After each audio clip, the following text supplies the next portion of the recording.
As promised, I'm going to do some store cupboard quarantine cookies today. I'm going to post this recipe now so that you can follow it along. Some of the recipe ingredients you may have already, some you may not. But in terms of flour, I've used self-raising flour because that's all I've got, but you could use plain if that's what you've got in the cupboard.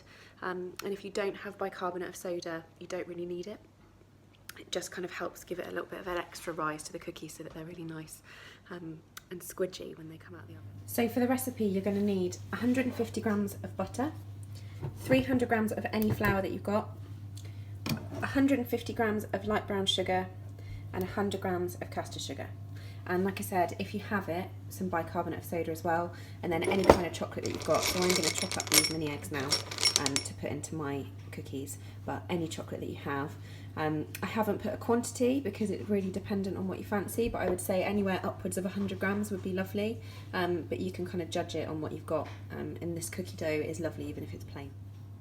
And you're also going to need 2 eggs cold from the fridge, so you need 1 whole egg and 1 egg yolk, so you're going to need to separate it out. But I'll show you how to do that. Preheat your oven to 180 degrees and line.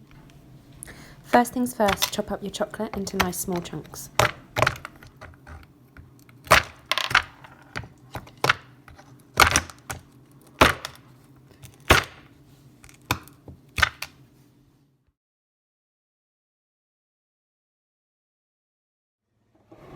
Separate one of your eggs so that you just have 1 egg yolk.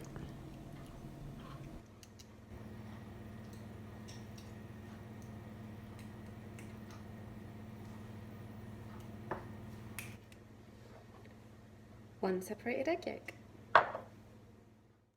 Add your brown and white sugar to the bowl and melt your butter. Beat in the butter, followed by your egg and egg yolk, and beat until smooth. Then slowly add your flour, a bit at a time, until you get a nice smooth dough.